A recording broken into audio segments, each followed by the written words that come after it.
반갑습니다. 오늘 성경 꿰뚫어 읽기 잠언 우리 26장부터 함께 나가 보겠습니다. 26장부터 저희가 이제 잠언이 31장까지인데 오늘 아마 마치지 못하면 아마 다음번에 마치게 될 것 같습니다. 지난주에 저희가 이 말에 대해서 마지막으로 나눴습니다. 이 말이 정말 사람과 사람 사이에 생명을 살리기도 하고 죽이기도 한다. 그래서 말을 좀 훈련하면 모든 삶의 자리가 바뀌고 변화되고 관계가 회복되는 은혜가 있다. 그 얘기를 나눴는데 어떻게 그렇게 잘 하셨는지요? 한 주간 동안. 네. 주여. 네. 자원이 말씀은 너무 좋은데, 그죠? 그 말씀대로 사는 건 참 힘듭니다. 자, 그러면 26장은 또 어떻게 시작하느냐? 미련한 사람에 대해서 목록을 쫙 쓰는데, 전 이걸 보면서 무슨 생각했냐면, 야, 진짜 미련하다는 건 자기만 힘든 게 아니라 옆에 있는 사람까지도 너무나 힘들게 만드는 사람이다. 여러분들, 미련한 사람은 성경에서 이렇게 뭐 IQ가 떨어진다거나 지식이 없거나 이런 사람을 말하지 않습니다. 미련하다는 말은 성경은 하나님이 끊임없이 말씀하시는데 율법을 끊임없이 주셨음에도 불구하고 그것을 따르지 않고 지 고집대로 가는 사람을 미련한 사람이라 그래요. 우리가 쟤는 좀 뭐가 좀 떨어져 이런 사람으로 생각하기 쉬운데, 성경이 말하는 미련한 사람은 그런 사람이 아니에요. 하나님이 말하고 또 말하고 또 말했는데도 지키지 않는 사람, 이 미련한 사람이에요. 그리고 어리석은 자나 미련한 사람은 그런 류의 사람이고, 지혜로운 자, 똑똑한 자, 슬기로운 자는 하나님이 말씀하시면 알아듣는 사람. 그래서 슬기로운 사람의 아주 기준이 뭔 줄 아세요? 책망 듣기를 기뻐하는 거예요. 내가 잘못된 것을 누군가 말해줬을 때, 이것 하나님이 나에게 저 사람을 통해서 말한 거구나 라고 그 말을 청종하는 사람, 지혜로운 사람이에요. 자, 볼까요? 미련한 사람에게는 영예, 그러니까 honor, 명예로운 게 어울리지 않아요. 왜냐하면 이 미련한 사람은 자기에게 이익이 되는 것만 따라가기 때문에 어떤 게 더 명예로운 일인가에 대해서 관심이 없다는 거예요. 하나님이 뭘 원하시는지, 하나님의 깊은 뜻이 뭔지는 관심이 없어요. 오로지 지금 나한테 이익이 되는 게 뭔가. 그러니까 명예하고는 거리가 멀고, 그런 사람 어떤 사람이냐, 마치 여름에 눈이 내리는 것과 같고 추수 때 비가 오는 것과 같다. 이게 뭔 말이죠? 여름에 눈 내리면 어떻게 되죠? 망하는 거죠. 추수할 때 비가 와봐요. 끝나는 거죠. 그러니까 미련한 사람, 하나님께서 끊임없이 이렇게 좀 고쳐라, 방향을 바꿔라 말하는데도 그 미련한 사람의 특징이 하나 있어요. 고집이 세요. 이 뒤에 그 말이 반복돼서 나오는데, 고집이 세서 자기가 생각하고 옳다는 것을 굽히지 않아요. 망하는 것을 보면서도. 그게 미련한 사람이에요. 지혜로운 사람은 뭐냐?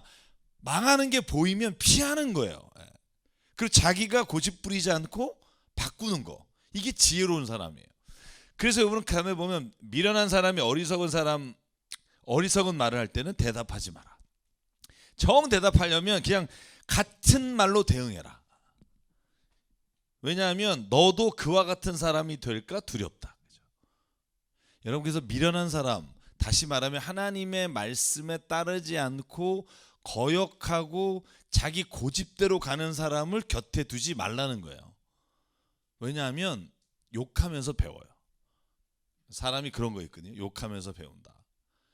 이건 정말 살아가면서 참 많은 경우에 그런 걸 보게 돼요.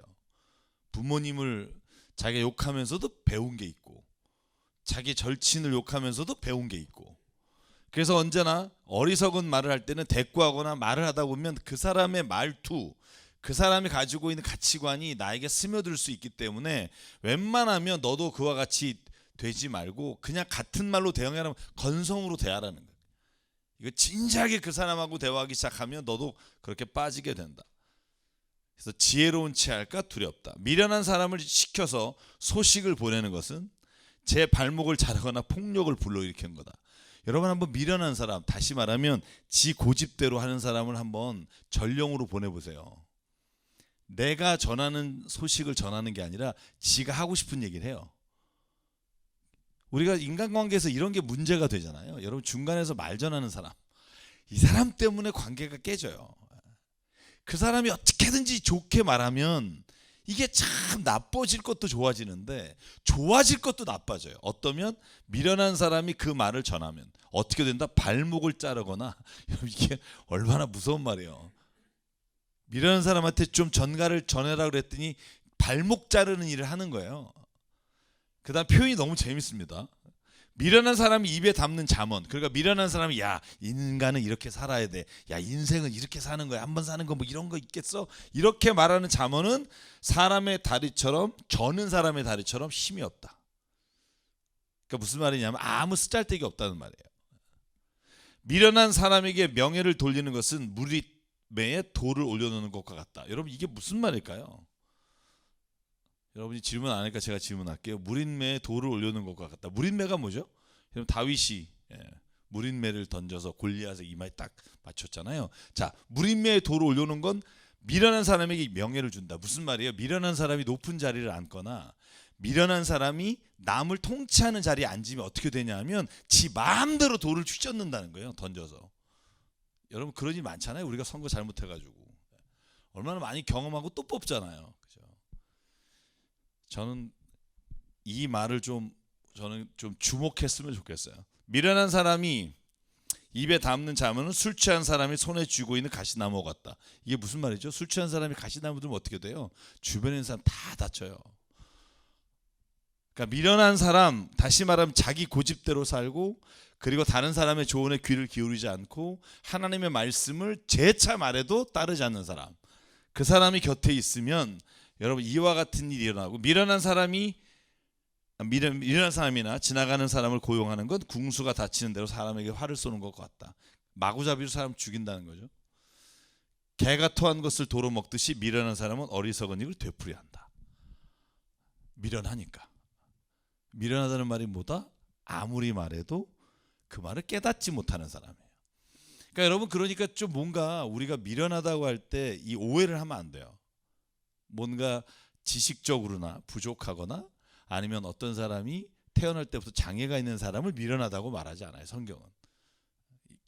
자꾸 오해의 여지들이 너무 많기 때문에 분명히 말씀드립니다. 그건 성경이 말하는 미련한 사람이 아니다.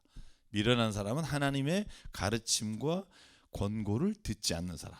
미련한 사람이죠. 자, 그래서 26장에 보면 게으른 사람과 헐뜯는 사람에 대해서 또 경계하는 말씀이 나와요. 정말 지겹게 나오죠. 잠언에 게으른 사람. 예. 이 정도면 정말 우리가 게으르지 말아야 되는데, 그죠? 여기 또 좀 재밌습니다. 어떤 게 재미냐면 게으른 사람을 핑계대기를 길에 사자가 있다, 거리에 사자가 있다 한다. 이게 무슨 말일까요? 읽으면서 의문 생기지 않았나요? 안 읽으셨나요, 설마? 설마. 길에 사자가 있다, 거리에 사자가 있다. 이게 뭔 말일까요? 게으른 사람은 이런 거예요. 제가 밑에 썼지만 핑계가 많아요. 그러니까 예를 들면 게을러요. 근데 밖에 나가서 뭘 해야 돼? 그러면 야 밖에 나가면 사자가 있어. 야 밖에 나가면 진짜 위험해. 그래서 내가 안 나가는 거야. 내가 나가면 진짜 내가 야 이거 하나 못하겠니? 이런 사람이에요. 되게 게으른 사람이 그래요. 내가 안 해봐서 그렇지, 아니 안 해서 그렇지, 내가 하면 진짜 장난 아니다, 그죠? 그러니까 게으른 사람은 늘 그렇다는 거예요. 핑계를 대는 거예요. 그래서 핑계를 대는 건 게으른 사람의 특징이다. 저는 무조건 부딪혀보는 게 좋은 일이다 라고 생각해요. 예를 들면 내가 무언가를 해보지 않고 할 걸 이렇게 후회하고 사느니 뭔가를 한번 해보고 부딪혀서 안 되면 안 되는 게 훨씬 더 나에게는 자산이 되는 거죠. 실패가 없이 성공한 사람이 없잖아요. 근데 실패를 안 해보고 실패가 두려워서 뭔가를 시도하지 못한 사람은 성공도 못하는 거예요. 그래서 게으른 사람은 침대에만 붙어서 뒹군다. 지금 혹시 보신 분 중에 찌든 분이 있을지 모르겠는데 요즘 이거 너무 좋아요. 온라인 예배. 그죠? 제가 어느 분에게 전화했어요. 요즘 이제 신방 전화 좀 하는데 안 나오시는 분들. 그랬더니 요즘 예배 잘 드리고 있다고. 그래서 얼굴 좀 봐주면 좋겠다고 그랬더니 하는 말이 목사님 이 잠옷을 입고 드리는 예배의 유혹에서 벗어나기가 어려워요. 그 얘기를 저한테 딱 하는데 이거 전해드릴게요. 침대만 붙어서 뒹군다. 딱 박차고 일어나서 예배에 와야 사실은 그 예배가 가지고 있는 공적 예배, 함께 드린 회중 예배 드리는 기쁨이 있어요. 그 맛을 못 보는 거예요. 그러니까 저는요 예배 안 오니까 뭐 저런 인간이다 해서 뭐 저럴 수가 있냐가 아니라 예배 안 나옴으로 인해 하나님이 주시는 그 놀라운 은혜와 하나님이 주시는 그 복을 누리지 못하는 게 안타까운 거예요. 그런 의미에서 접근해야 된다고 봐요. 안 나오면 저 사람이 신자냐 막 저는 이런 말을 하는 건 사실 우리끼리 침을 뱉는 거예요. 신자죠. 그분도 예배 드리는 근데 너무 안타까워요. 여러분 그렇잖아요. 저도 집에서 드려보면 너무 달라요. 사실 우리가 안 나오려고 핑계대서 그렇지 느끼잖아요. 아니, 느낀다고요. 이거 안 느끼면 진짜 사람 아니야. 이게 정말 저도 정말 그렇게 드려보거든요. 달라요. 이게 그 자리에서 함께 찬양하면서 이렇게 하는 거하고 집에서 혼자 찬양하는 거하고요. 이 달라요. 이게 성령이 하나 되게 하신 거 있잖아요. 그리고 성령이 한 사람에게 머무는 게 아니라 성령 안에서 드린 예배가 주시는 이 기쁨이나 이 은혜는 사실은 우리가 맛보지 않으면 모르는 거예요. 그래서 게으른 사람에게는 은혜를 못 받는 안타까움이 있는 거지 그 사람을 저주하거나 그 사람 욕하라고 하나님 그러라는 건 아니라는 거고요. 게으른 사람 밥그릇에 손을 대고서도 입에 떠넣기 귀찮아한다. 이런 말 하고 싶죠. 왜 사니? 이렇게 하고 또 넣기 싫어하는 거죠. 그죠? 왜 사니? 그죠? 게으른 사람은 재치 있게 대답하는 사람 일곱보다 자기가 더 지혜롭다고 생각한다. 이게 문제예요. 게으르면 내가 게으르다라고 인정하면 길이 있어요. 그게 어떤 사람이에요? 게으르지만 지혜로운 사람이에요. 자, 구분이 가세요? 게으르지만 지혜로운 사람은 자기가 잘못됐다는 것을 인식하는 사람이에요. 그런데 게으른데 어리석은 사람은 뭐냐면 자기가 잘못했다는 것을 의식하지 않고 남보다 지가 더 지혜롭다고 생각하는 거예요. 야, 지금 거기 가서 일하면 지금 이런 때 돈을 어떻게 버니? 이때는 가만히 있어야 돼. 이런 사람 있잖아요. 네? 그게 자기 핑계가 되고 자기가 자꾸 합리화하는 습관이 되면 그 게으름이 자기를 이렇게 엄습하게 되는 거죠. 자, 이웃을 속이고서 농담도 못하냐고 말하는 사람도 똑같다. 저는 괜히 던져보는 말 있잖아요. 아니면 말고 이런 거. 그런 말은 안 하는 게 나아요.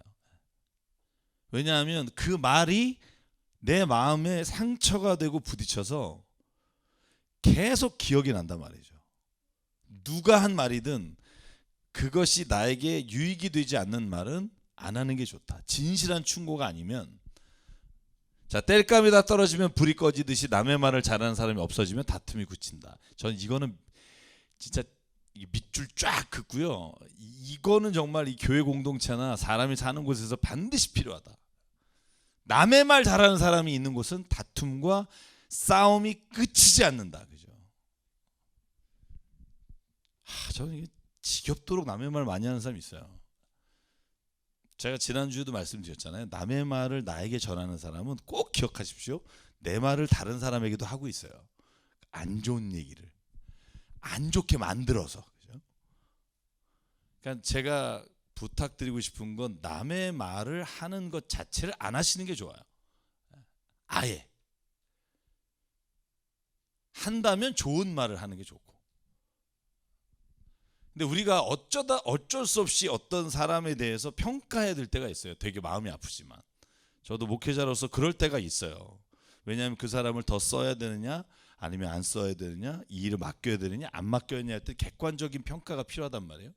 근데 그런 거는 우리가 뒷말이라고 말하지 않고 우리가 무엇인가를 해나갈 수 있어서 평가하는 거죠. 그 사람이 어떤 것을 잘하고 어떤 것이 부족하고 하는 거. 제가 한국 사람이 가장 못하는 게 뭔지 아세요? 한국 사람은요. 제가 한국 사람이라서 죄송합니다. 저도 한국 사람이니까. 저도 잘 못하는 게 뭐냐면 의견을 내잖아요. 그럼 그 사람의 의견에 반대하면 저게 나한테 이게 이런 식으로 나를 엿먹이네? 이런 생각을 해요. 그러니까 그 의견에 반대하는 건데 나를 반대한다고 생각해요. 그래서 반대하면 그 사람을 찍어뒀다가 그 사람이 무슨 얘기하면 그 의견이 좋든 싫든 반대를 해요. 이게 말하자면 합리적으로 대화가 불가능한 거예요. 근데 제가 이런 교육이 아니라, 우리 같이 이런 교육이 아니라 다른 교육을 받은 나라를 가보면 그 사람의 의견에 대해서 얼마든지 반대 의견을 내지만 서로 그것에 대해 상처받잖아요. 왜? 내가 너를 반대하거나 너를 무시하는 게 아니라 네가 말하는 그거에 대해서 나는 동의할 수 없다라는 걸 서로 인식하고 얘기를 해요. 근데 우리 한국 사람은 정서적으로 그게 안 돼요. 이게 내가 말하는데 반대를 해? 너 다음에 너가 말할 때 지켜보자. 이런 식이 되니까 대화가 안 되고 합리적으로 좋은 길을 찾는 게 아니라 감정적 싸움이 돼요. 그래서 반드시 기억해야 됩니다. 여러분, 남의 말을 하는 사람이 없어지면 다툼도 그치지만, 우리가 누군가와 의견을 내용을 얘기할 때 우리가 그 사람의 의견에 대해서 내가 의문을 갖거나 뭔가 잘못된 것을 지적할 때 나를 도전한다고 생각하지 말라는 거예요.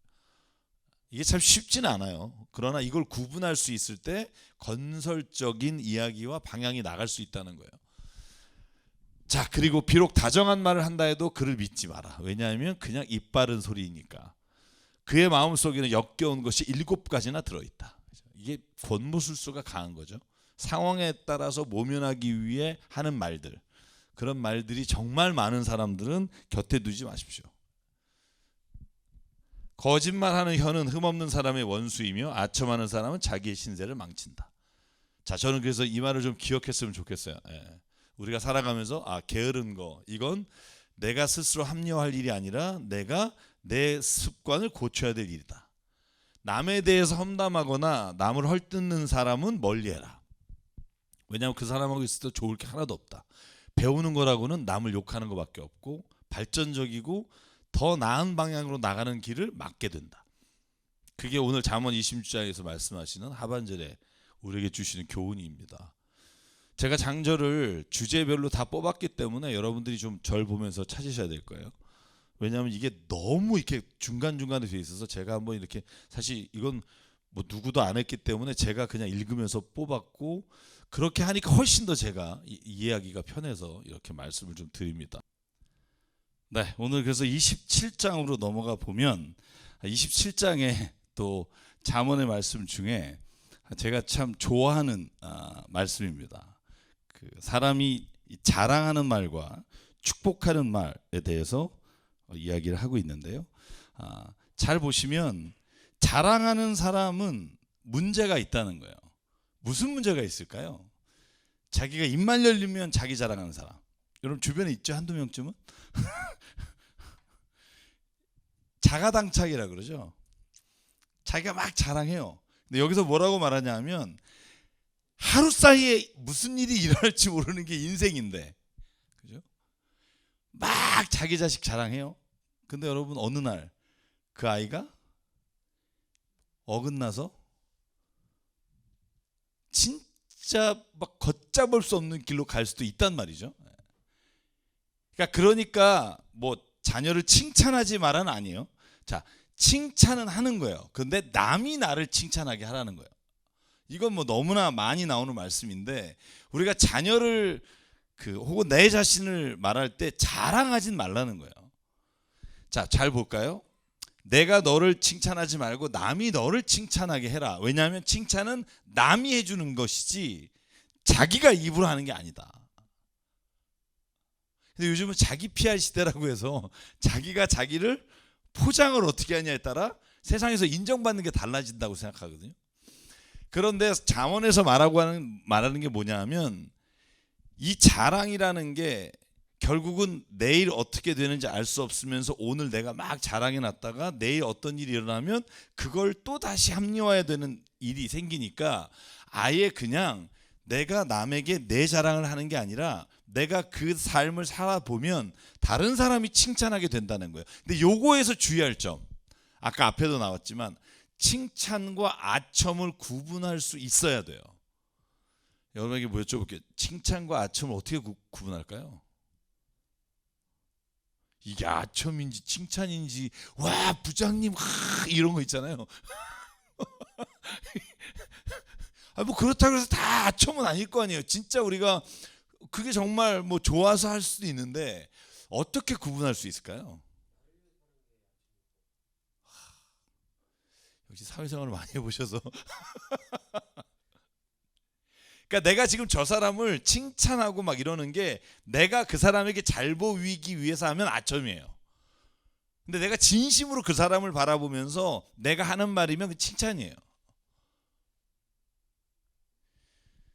뇌물하고 우리가 누군가에게 고마운 걸 보답하는 거하고 차이가 뭘까요? 똑같죠. 뇌물은 내가 이득을 얻기 위해 주는 거고 누군가에게 내가 베푸는 건 그 사람에게 내가 진심으로 돕기 위한 거고 뭔가 주고 싶은 거고. 그러니까 여러분 구분하기 어렵지 않아요. 뭐 어렵다 그러는데 이게 결국은 내 자신을 위한 거냐 아니면 진짜 내가 진실이냐 이 두 가지를 구분할 수만 있으면 우리가 사실 세상에서 다른 사람을 칭찬할 때 뭐 마음 아플 일 없고 남에게 무엇을 베풀 때 이게 나한테 막 그러는 거 아닌가 이런 걱정할 필요 없다고 생각해요. 자, 그래서 친구의 책망은 아파도 진심에서 나오지만 원수의 입맞춤은 거짓에서 나온다. 여러분, 난 떠오른 사람이 가룟 유다예요. 그죠?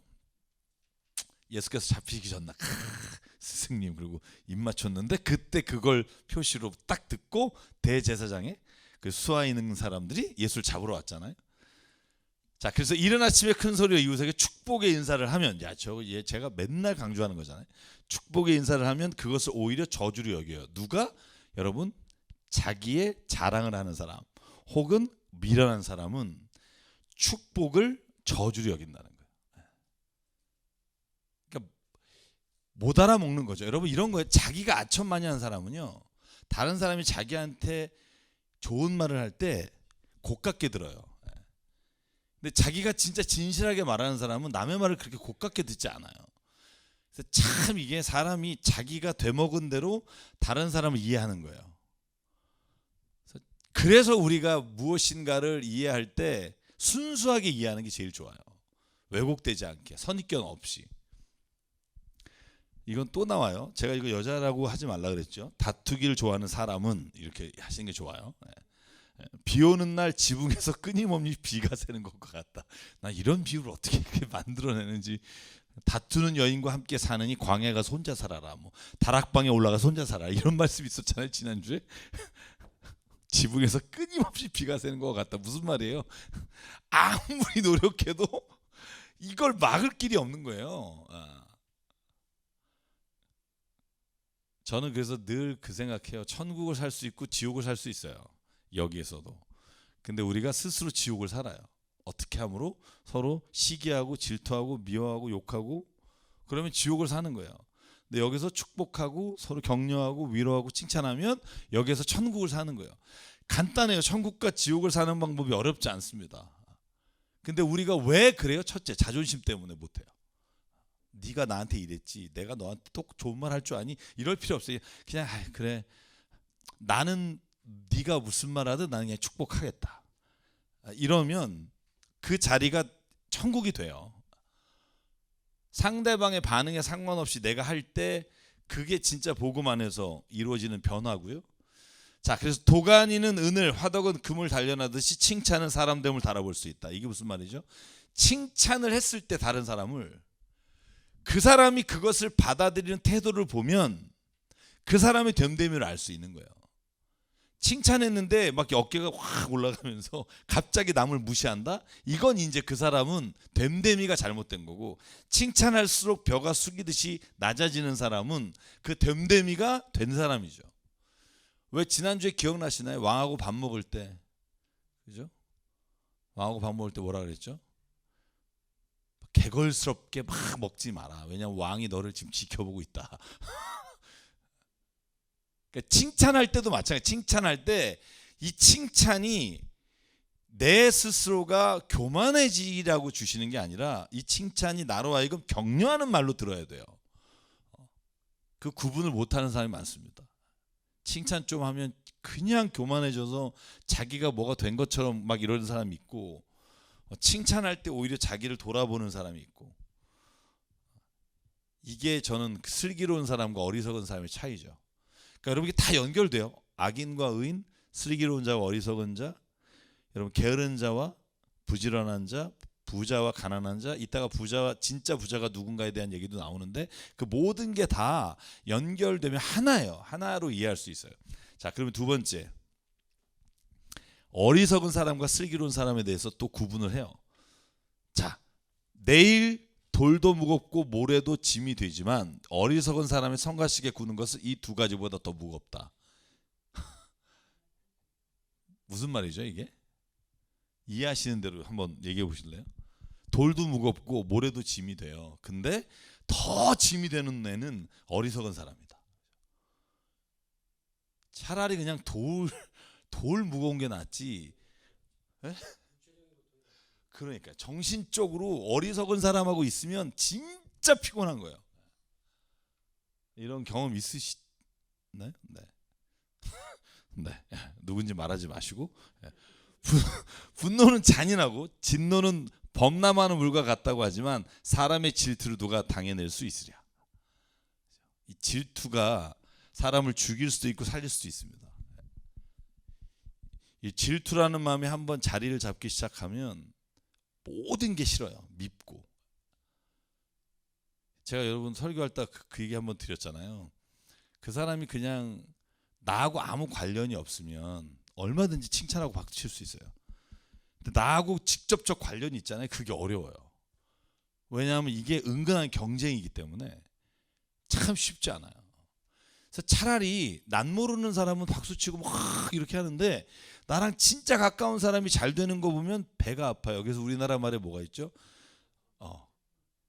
옆 동네 누가 밭을 사면 배가 안 아픈데 여기 사촌이 밭을 사면 아픈 거예요. 왜? 이게 내 거 될 수도 있는 것 같거든요. 제가 어제 후배는 이걸 안 보니까 후배들 만나는 월요일마다 만나요. 근데 이 가족끼리 송사가 있는 거예요. 가족끼리 너무 마음이 아픈 거예요. 목사임에도 불구하고 선친이 돌아가시면서 그것 때문에 송사 때문에 아주 막 괴로워하는 얘기를 나눴어요. 사실 제가 보면 별거 아닌데 그 별거 아닌 거 가지고 그냥 누가 더 갔느냐 가지고 막 이 송사를 그 아까운 돈을 다 날리는 거죠. 그래서 너도 힘들겠다 이런 얘기를 했는데 가까운 사람끼리 조금 더 여유 있게 나누면 좋은데 그게 안 돼요. 그래서 저는 저희 부모님께 늘 감사해요. 물려준 재산이 없으셔서 저희 형제가 친해요. 정말 친합니다. 모든 분이 그럴지 모르지만 다 그렇지 않아요. 이게 왜냐하면 물질이 개입되면 좋은 인격, 좋은 사람이 없어져요. 그래서 제가 이렇게 보면서 이게 어떻게 보면 잠언에서 말하는 것처럼 부자 혹은 부유한 게 항상 축복은 아니다. 제가 그랬잖아요. 이게 복이 될 수도 있고 이게 우리에게 저주가 될 수가 있어요. 어떤 거에 따라서 달라지는 거예요. 가난도 마찬가지예요. 복이 될 수도 있고 저주가 될 수도 있어요. 게으름에서 온 가난은 성경은 말해요. 그 게으름이 너를 죽게 할 거다. 망하게 할 거다. 그런데 가난 자체에 대해서 하나님은 항상 그렇게 말하지 않아요. 가난한데 네가 의로운 일을 하다가 악한 길에 가지 않다가 가난한 것이 네게 복이다 이렇게 말해요. 그러니까 우리가 소유의 있고 없음이 가난함과 부유의 기준이 아니에요. 성경은. 제가 늘 말씀드리지만 그 가난과 부가 어떻게 우리에게 왔느냐를 훨씬 더 중요하게 보시는 거죠. 자, 그래서 슬기로운 사람은 아까 말했죠. 재앙을 보면 피해요. 근데 미련하고 어리숙한 사람은 고집을 부리다가 화를 입어요. 이게 미련한 자예요. 그래서 제가 늘 그러죠. 자존심 하나만 버릴 수 있으면 인간관계에 진짜 많은 부분이 회복될 수 있다. 이게 저에게 하는 말이에요. 제 자존심이 은근히 세서 제가 얘기 드렸잖아요. 제가 막 이렇게 설거지 하려고 딱 일어나는데 만약에 집사람이 설거지 좀 해 그러면 나 나가는 거거든. 그리고 나가버리지. 이게 왜 그런지 모르겠어요. 아주 성격이. 그냥 내가 어차피 하려고 했으니까 가서 하면 되잖아요. 그냥 괜히 싫어요. 그냥 이거 빼야 되나 방송에서 어쨌든 이 고약한 게 있어요. 사람이 나만 그러나요? 네. 나만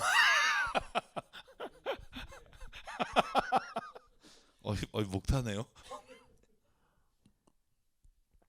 그러니까 진짜 아무 의미 없는 자존심. 예. 진짜 정말 뭐 쌓아놔봤자 아무 도움이 되지 않는 자존심. 뭐 그것 때문에 관계가 깨지고 내 스스로가 자존감 낮아지고 그거 무너뜨리는 게 저는 신앙생활인 것 같아요. 그래서 저는 예수님이 그렇게 말씀하지 않았을까? 네가 죽어야 된다.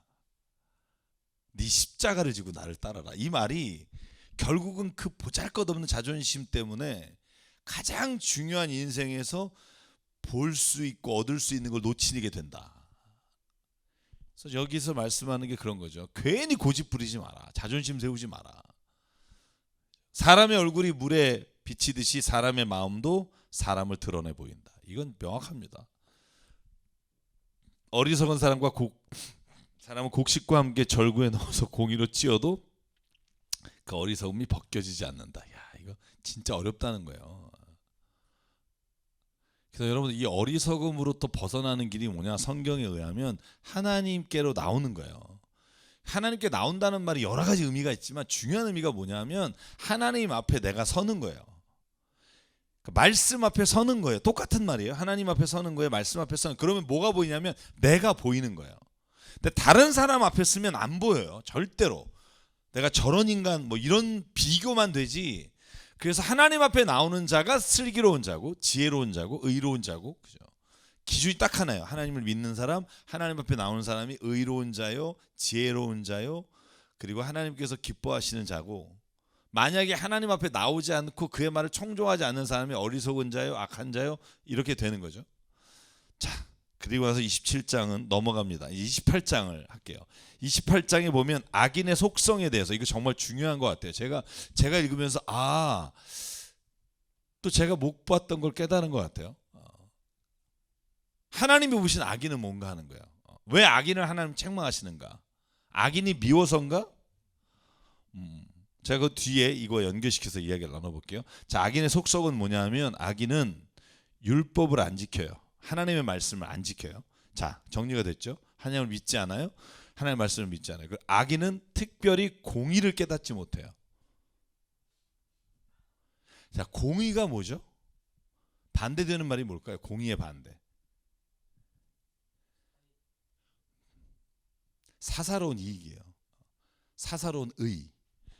공의라는 건 공적인. 그러니까 하나님께서 우리에게 이 세상을 다스리고 통치할 때 주신 그 공적인 것들은 무시하고 사적인 이익만을 추구하는 게 악인이에요. 여러분 악한 사람은 그렇게 어렵지 않아요. 구분하기. 악한 사람은 모든 생각이 자기 중심인 거예요. 사리사욕에 사로잡혀서 다른 사람이 눈물을 흘리는 걸 못 보는 사람, 이런 사람을 우리는 악한 사람이라고 말해요. 자, 더 읽어볼까요? 4절 5절이에요? 네네네. 바꿔주십시오. 4절 5절. 제가 쓰다가 바뀌었네요. 자, 정직한 사람이 이기면 많은 사람이 축하하지만 악인이더라면 사람들은 숨는다. 왜? 악인은 공의롭지 않으니까. 사람들이 그 앞에 가기 싫어요. 왜? 지의 사사로운 이익으로 사람을 구분하니까. 가난한 백성을 억누르는 악한 통치자는 울부짖는 사자의 굶주린 곰이다. 자, 보세요. 악한 통치자는 어떻게 되냐면 가난한 사람을 억눌러요. 부유한 사람을 왜 그러면 지켜 세울까요? 지 사리사욕을 채우기 위해서예요. 왜 그 기업인들에게는 왜 그럴까요? 정치인들이 기업인들에게 돈을 받기 위해서요. 죄송합니다. 아닌 사람이 있다고 저는 얘기할 수가 없어요. 몇 사람이 희생되더라도 그런 사람들을 칭찬함으로 인해 얻는 떡고물이 장난이 아니니까. 슬기가 모자라는 통치자는 어간만을 일삼지만 부정한 이득을 미워하는 통치자는 오랫동안 살 것이다. 죄악의 눈이 어두운 사람은 부자가 되는데 바빠서 언제 궁핍이 자기에게 들어닥칠지 알지 못한다. 그러니까 악인의 속성을 제가 요약하면 자기만을 생각하고 율법과 공의를 버린 사람, 이게 악인이에요. 어렵지 않아요? 악인을 구분하는 거. 그러니까 제가 말씀드렸죠. 나는 의인이라고 생각해, 여기는 모든 분이.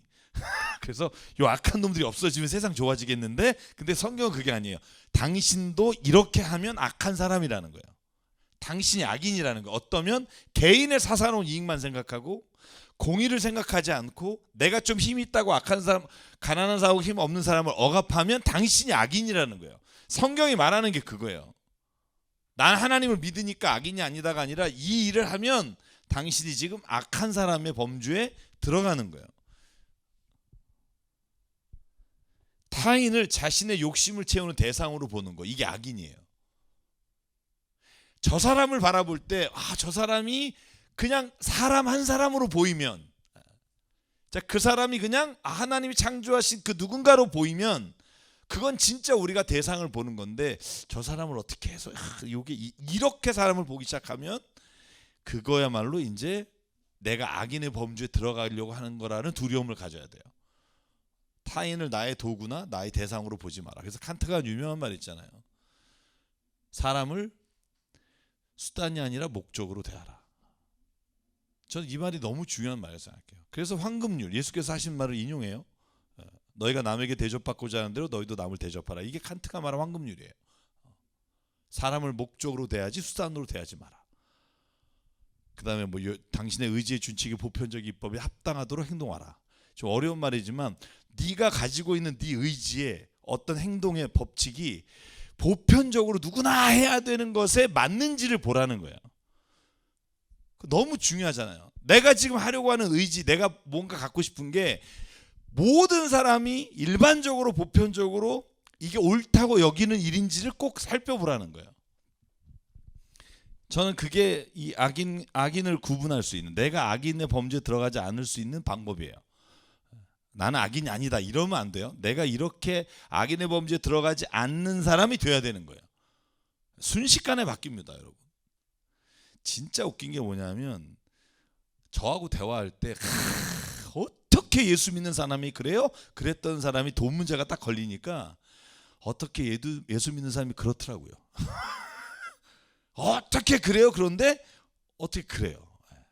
이게 자기가 그 위치에 지금 안 있으니까 마음대로 욕하지만 내가 그 위치에 갔을 때 내가 안 할 수 있다, 이 장담 못 한다는 거예요. 장담할 수 있는 사람은 아무도 없다. 왜냐하면 눈 한번 딱 감으면 그게 내게 되는데, 그걸 하나님의 말씀에 비춰서 그렇게 할 만한 것이 떠오르는 사람이 몇 명이나 될까요? 쉽지 않아요. 그래서 타인을 향해서 손가락질을 자주 하는 사람은 자기를 돌보지 않는 사람일 수 있다. 자, 그래서 28장에 보면 누가 진정한 부자인가? 제가 이렇게 쭉 뽑아보니까 28장에서 말하는 부유한 사람이 누군가에 대해서 명확하게 말하고 있는 것 같아요. 무려 6절부터 제가 27절까지 쭉쭉쭉 뽑아보니까 악인을 부유하나 구부러진 길을 가는 사람보다는, 그러니까 악인을 부유하나 구부러진 길을 가는 사람보다는 가난해도 흠이 없는 사람이 낫다. 악한 길을 따라가면서 부유한 것보다 가난해도 흠이 없는 사람이 낫다. 이게 성경이 보는 부유함의 기준이에요. 그러니까 이 사람은 부유하죠, 물질적으로. 그런데 성경은 그걸 부자라고 말하지 않아요. 악인이라고 말해요. 자, 구분 잘 하십시오. 이게 굉장히 어렵습니다. 봐봐요. 악인이냐 아니냐는, 그 사람이 지금 부자냐 아니냐는 악한 길을 따라서 구부러진 길로 부유하게 됐다, 그러면 부자가 아니라는 거예요. 부유한 사람이 아니에요. 차라리 가난해도 흠없는 사람이 낫고, 부자가 자기 보기에는 지혜롭지만 가난하나 슬기로운 사람은 그 사람의 속을 꿰뚫어 보는 거고, 밭을 가는 사람은 먹을 것이 넉넉하지만 헛된 것을 꿈꾸는 사람은 찌들게 가난한다. 무슨 말이냐면 정직하게 자기가 일한 대가를 가지고 부유하게 되는 것이, 헛된 꿈을 꾸면서 어느 날 한탕이 오겠지라고 생각하는 사람은 가난하게 된다. 그가 비록 악인을 쫓아서 부유하게 되더라도 하나님 보시기에는 가난한 자예요.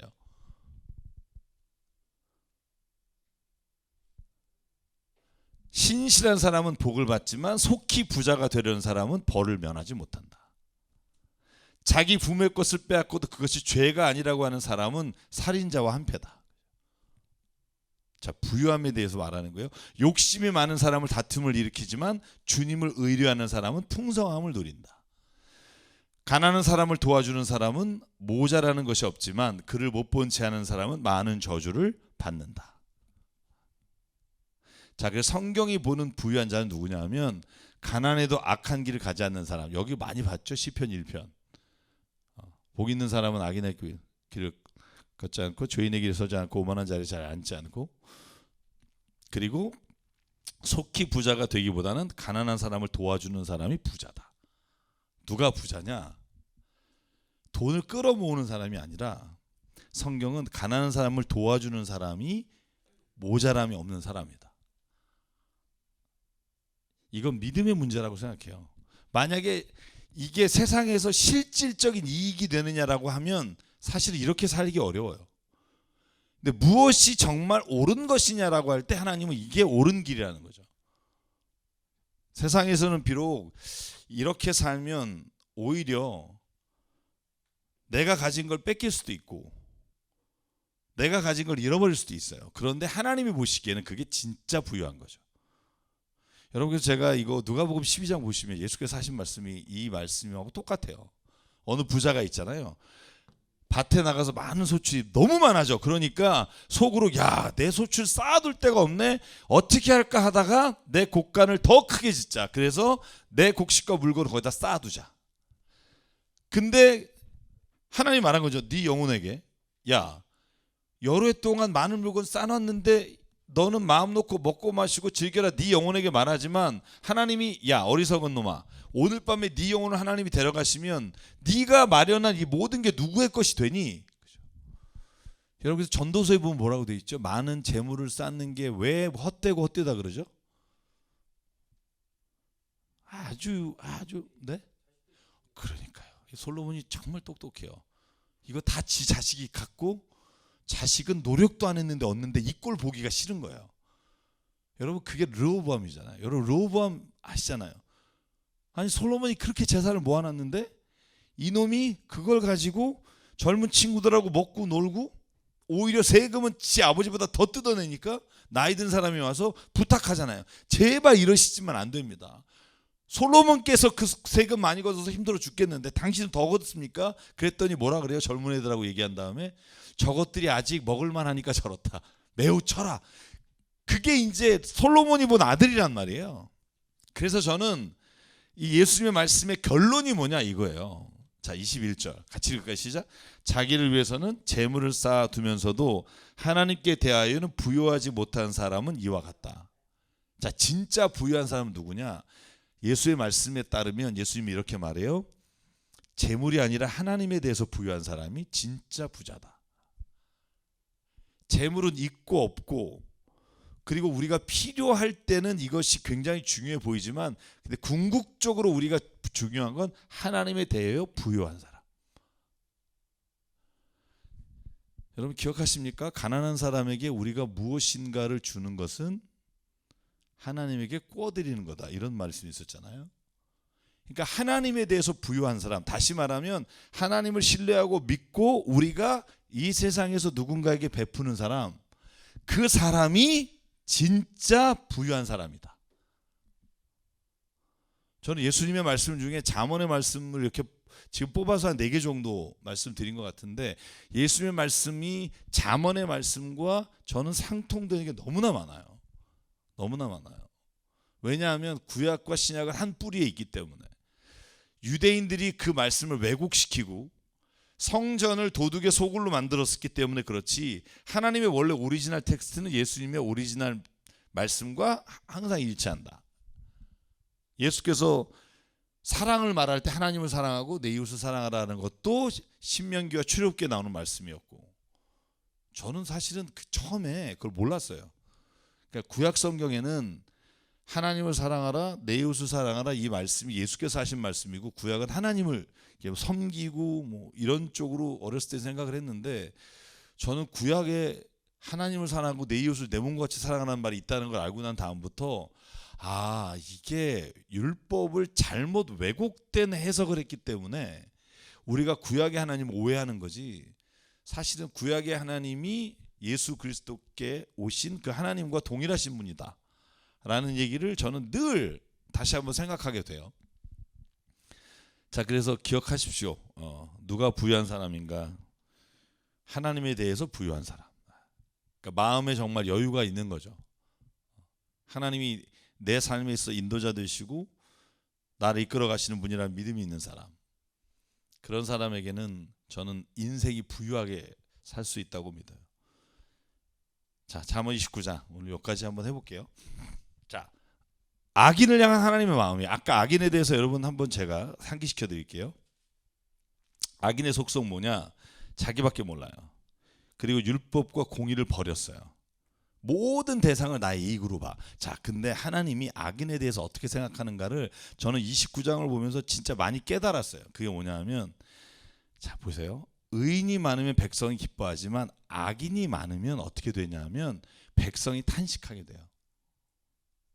자, 하나만 더 보고 얘기할게요. 악인이 범죄하는 것은 그 자신에게 올무를 씌우는 것이지만 의인은 노래하며 즐거워하게 되고, 의인은 가난한 사람의 사정을 잘 알지만 악인은 가난한 사람의 사정쯤은 못 본 척해요. 왜? 나에게 이득이 안 되니까. 여러분, 가난한 사람에게 눈을 돌리는 순간 내게 나갑니다. 이득이 안 돼요. 그래서 악인의 특징이 뭐냐? 나밖에 모르는 거예요. 악인을 뭐 사람을 죽이고 뭐 이런 유시로 생각하면 안 되고, 잠언이 말하는 악인은 뭐냐면 자기 자신의 이익만을 취하는 사람, 공적인 것을 버린 사람. 자, 그런데 놀라운 건 하나님이 이 잠언의 말씀 중에 이런 말씀하신다는 거예요. 그게 뭐냐면, 자,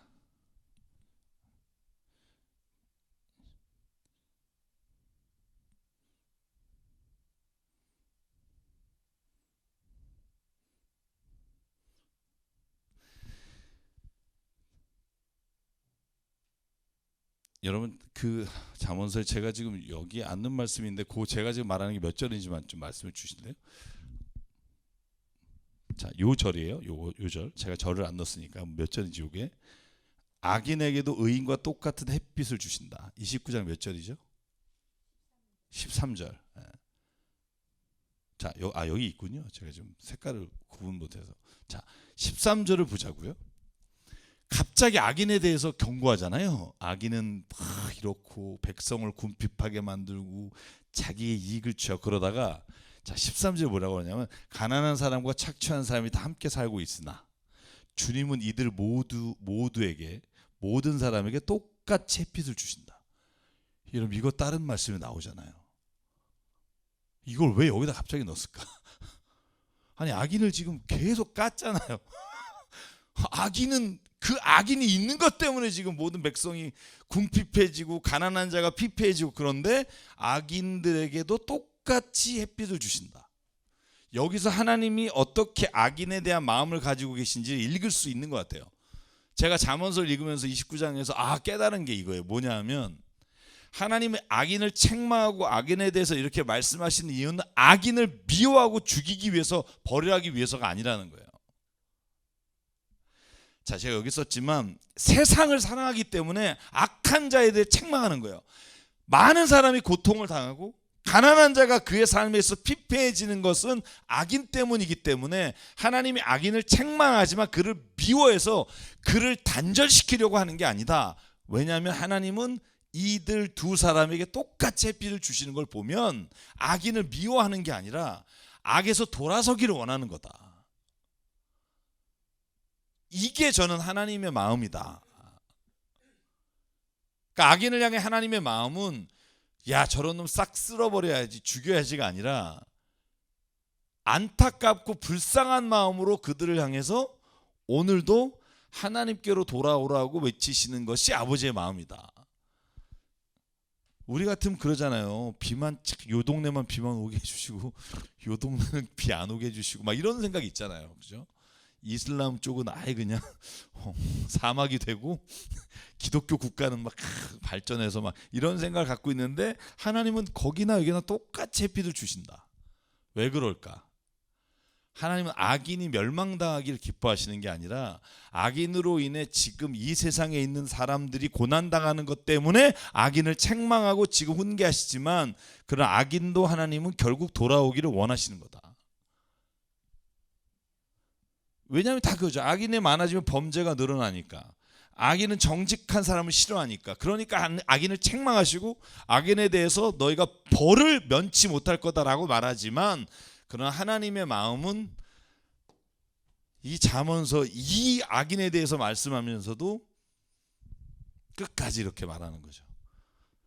똑같이 햇빛을 주신다. 이건 내가 하는 일이니까 너희가 간섭 마라, 이런 거예요. 니네 마음은 싹 쓸어버리면 원하겠지만 아버지의 마음은 햇빛과 비를 똑같이 주시는 거다. 여러분, 이거 자식 키워보면 알아요. 자식 키워보면 하나는 너무 예쁘잖아요. 하나는 너무 속세이고, 그죠?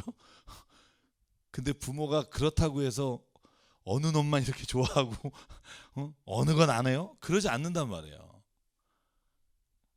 하나님의 마음도 그와 같다. 그러나 이 땅의 모든 공의로 다스리시기를 원하시는 하나님이시기 때문에 악인을 향해서 책망하고 벌을 받게 될 것이라고 끊임없이 충고하고 있습니다. 그래서 지혜로운 사람과 어리석은 사람을 다시 정리해요. 29장에.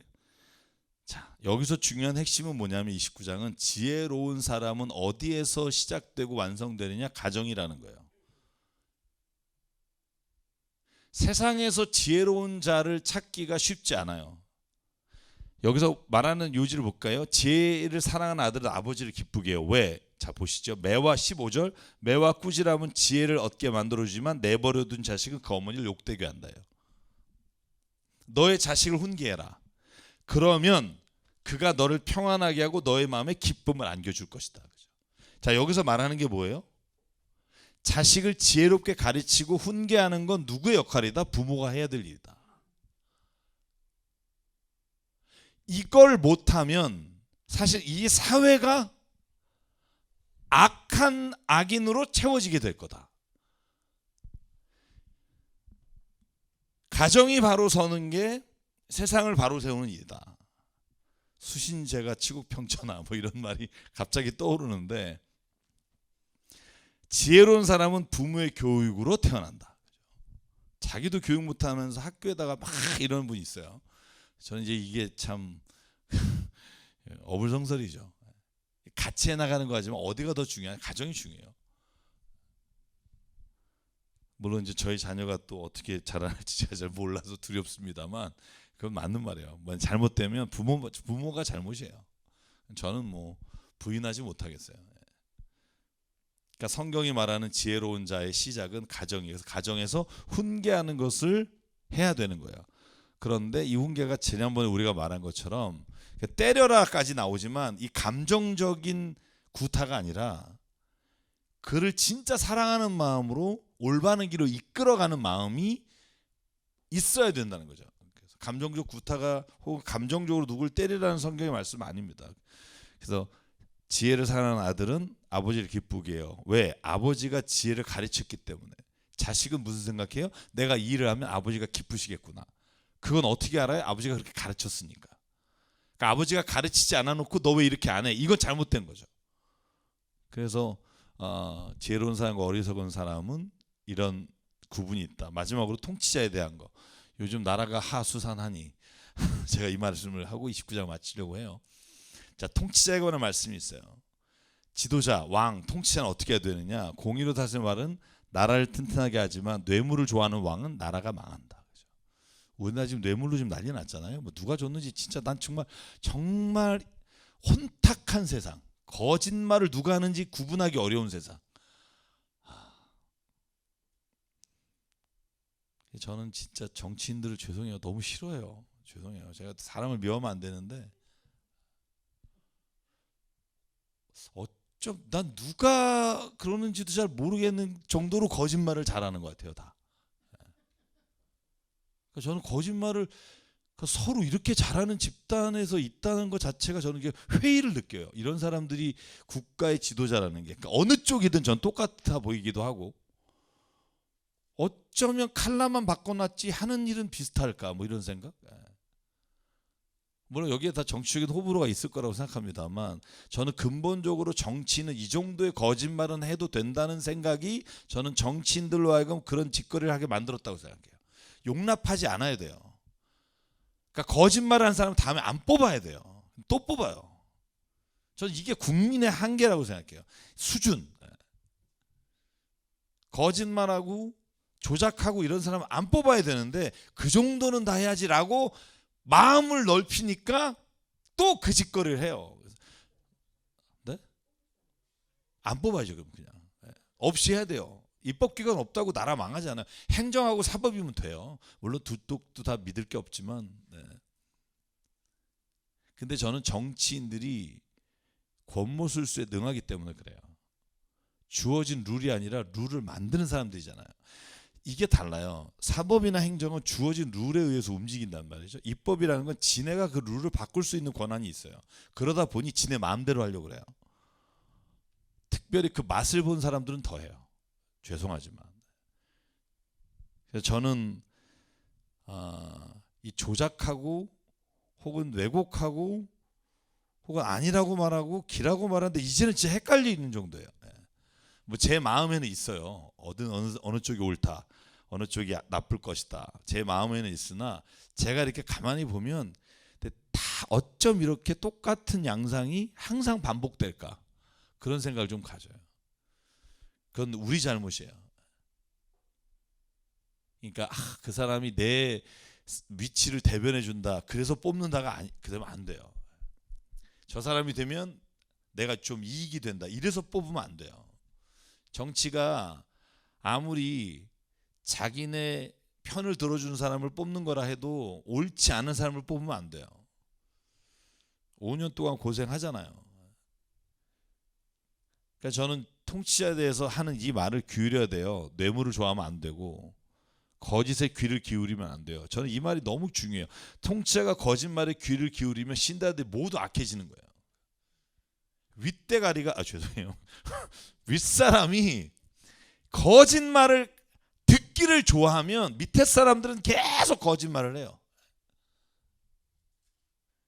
왕이 가난한 사람을 정직하게 재판하는 걸 볼 때 그때 왕위가 견고해져요. 근데 재판을 조작하거나 그걸 아무렇지도 않게 여기는 사람이 정치를 하면 안 돼요.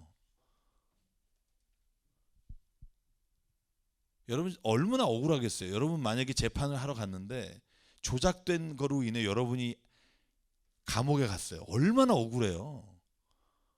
근데 그런 일이 그럴 수도 있다라고 하면 안 된다는 거예요. 저는 그런 생각을 가지면 좀 힘들어요. 세상이. 많은 사람이 통치자의 환심을 사려고 하지만 사람의 일을 판결하시는 분은 누구다? 주님이시다. 이 마음이 위정자에게도 있어야 돼요. 내가 통치자가 아니라 진리 되신 하나님이 계시다는 걸 믿는 사람이 돼야 된다는 거고. 자, 28장에도 왕에 대한 얘기가 나와요. 나라의 반역이 일면 통치자가 자주 바뀌지만 슬기와 지식이 있는 사람이 다스리면 그 나라가 오래 간다. 슬기로운 사람 누구죠? 하나님을 두려워하는 사람이에요. 하나님의 말씀을 청종하는 사람, 지식이 있는 사람. 가난한 백성을 억누르는 악한 통치자는 울부짖는 사자요 굶주리는 곰이다. 자, 그래서 오늘 29장까지 볼 텐데요. 저는 이런 대통령을 뽑는 지혜로운 백성이 됐으면 좋겠어요. 국민이. 제가 어제 목사 안수식에 이제 사회를 봤어요. 저희 독립교단에 122명의 목사가 이제 안수를 받는데 어느 목사님 나오셔서 축사를 하는데 저는 그게 너무 마음에 와닿았어요. 그래서 이번 주일날 그 설교를 할까 하는 마음인데 이 세상에 유일한 곳이 교회라는 거예요. 그래서 뭐가 유일하지? 속으로 그런 생각했어요. 근데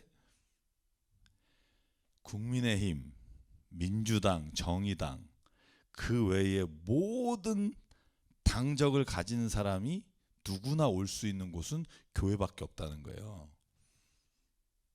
세상에서 통치하는 사람, 부자, 많이 배운 사람, 좀 배울 기회가 없었거나 가난하거나 힘들거나 노동자나 월세 사는 사람이나 집 주인이나 상가 건물주나 이 모든 사람이 함께 모여서 예배드리는 곳 교회밖에 없다는 거예요.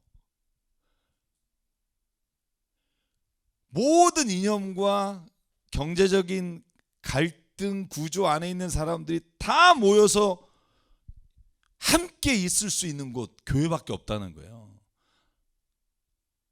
물론 다른 종교에서도 그런 일이 있겠지만 일단 그 목사님의 말씀이 그렇기 때문에 목사가 해야 될 일은 뭐냐 하면 그 모든 사람들이 진리의 하나님 앞에서 살아가도록 해야 되는 게 사명이지, 어떤 누구의 편을 들게 하는 건 하나님이 원하시는 게 아니라는 거예요. 저는 그 말에 정말 100배 공감이 되더라고요. 왜냐하면 진리로서 하나님의 말씀을 가르치다 보면 어떤 계파가 중요한 게 아니라 하나님이 말씀하신 걸 따라가느냐 안 따라가느냐가 중요하거든요. 그래서 저는 꼭 우리 교회에 다니시는 분, 그리스도인이 이걸 분별할 수 있는 은혜가 있으면 좋겠어요. 누가 좋은 통치자냐, 누가 좋은 지도자냐를 꼭 좀 잘해서 이 나라가 정말 정치인의 정말 좋은 집사님, 장로님들이 들어가면 똑같은 수준이 돼요.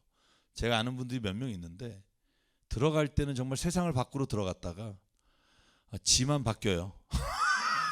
안심해 죽겠어요 아주. 제가 뭐 사자를 잡으러 굴에 들어갑니다 그러더니 지가 사자가 돼요. 그런 모습을 제가 한두 번 본 게 아니라 이제는 기대도 안 하게 되는 것 같아요. 그래서 야, 그곳에 가면 그곳의 논리에 빠지는구나. 그래서 결국 우리가 이 말씀으로 돌아와야 된다. 이게 너무나 명확해요. 자기의 입장이나 처지가 아니라 하나님의 말씀 앞에 서는 거 쉽지 않지만 그렇게 살아가기를 바랍니다. 그렇게 살게 되기를 축복하고요. 우리 잠깐 기도하고 마치도록 하겠습니다.